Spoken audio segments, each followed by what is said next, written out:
Ange, first of all, a happy new year. How did you enjoy the winter break and the time off with the family?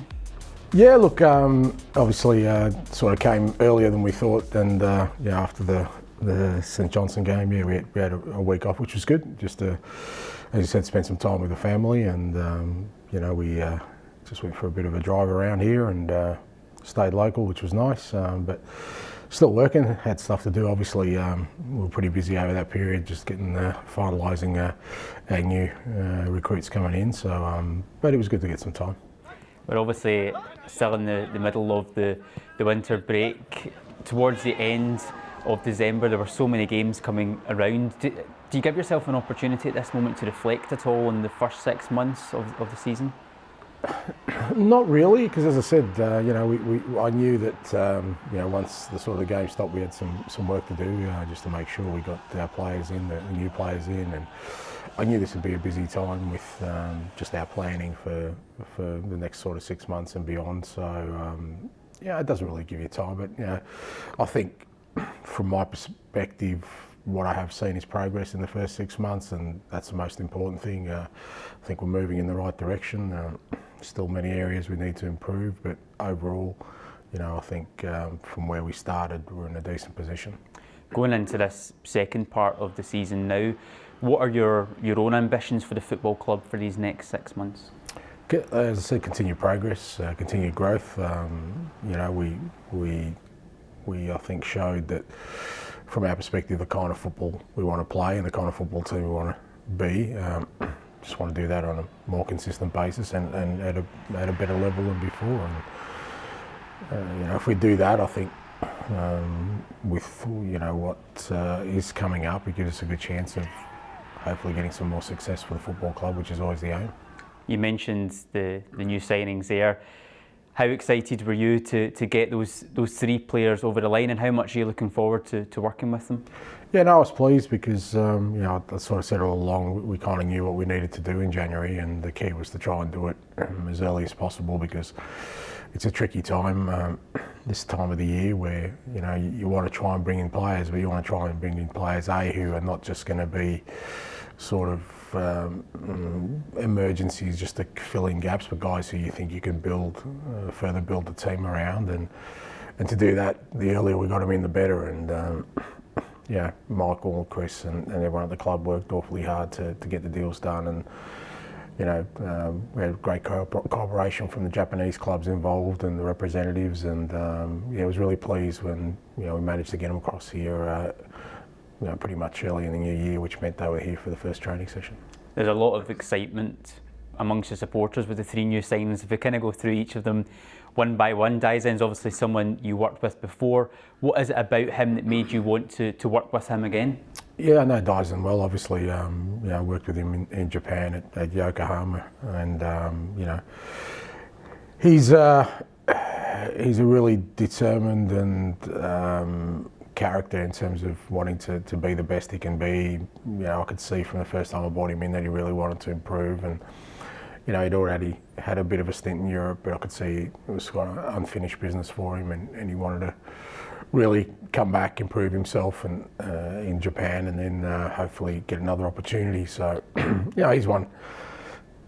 Because I knew him and the style of play, and I know he's familiar with us. I was actually keen to bring him in our summer window, but it's very hard to get Japanese players to come across mid-season, and Yokohama were doing well, and it was one that I thought, okay, well, we can sort of wait till January to bring him in, because as I said, I know his attributes well, and I think he'll do well for us and here in the league. And Reo, he comes in as a back-to-back league title winner with Kawasaki. He's a very versatile player. Is that something you're hoping that he can bring to the team, or do you have more of a particular idea for him in this squad? No, I think again, he's a player who I watched develop whilst managing over in Japan, and Kawasaki Frontale are a fantastic team.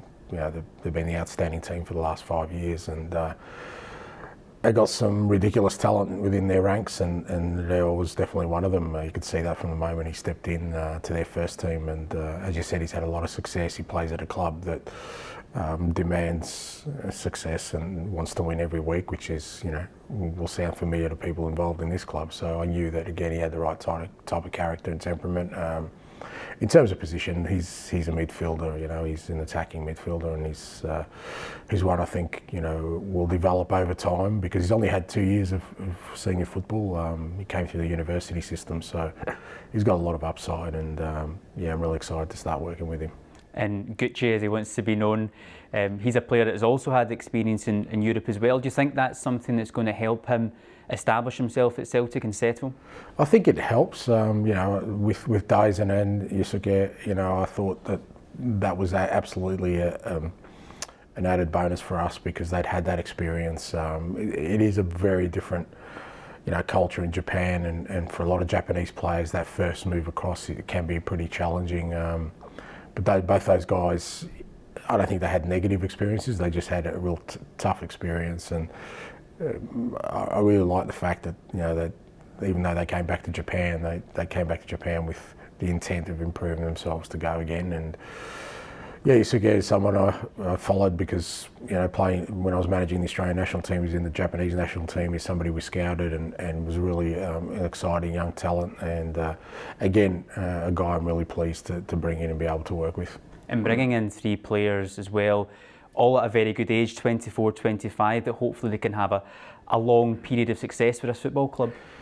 Yeah, that's what I mean. I didn't want this January window to be about trying to fill gaps. We're still building a team, and it wasn't about trying to react to the way our season's gone so far. It was always part of the planning, and as I said, I knew that in our summer window that the ability to attract Japanese players over here was going to be a challenge, but the January window was one I definitely knew we could get some. So we started our work pretty early, almost from the moment the summer window here closed, and I'm really pleased to get them in, because I think they'll be an important part of what we're trying to build here. From that perspective, they're definitely here. They're here for long term. They're here part of this new building of a team that we hope can be successful for a number of years ahead. It must be nice for Kyogo as well to have some fellow countrymen alongside him at the club. Yeah, I don't think that's really important to him. I think he adapted quite well being on his own. I think part of the reason that these players leave their own country is to challenge themselves. I think Kyogo will be pleased that we're getting 3 good players in. Doesn't matter where they've come from. It's not about trying to create some unique environment for them. They know they're here to represent this football club. They know the challenges involved, and I guess the whole group will be happy that we've got 3 quality footballers to help us on our path. We got those 3 players in nice and early, but we're still in the midst of the January transfer window. Are you still expecting this to be quite a busy time for the football club? Look, not too busy, but we've got to stay agile through this period. There could be we've had a couple of players go out on loan, which I think is also important.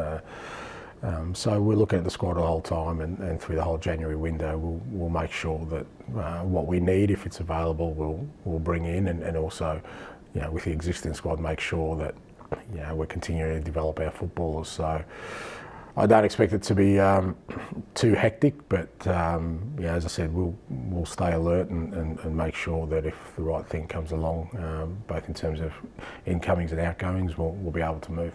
Away from the new signings, before the winter break, injuries was something you were having to contend with quite regularly. How are all the boys that were injured at that time, and how's the squad as a whole at the moment?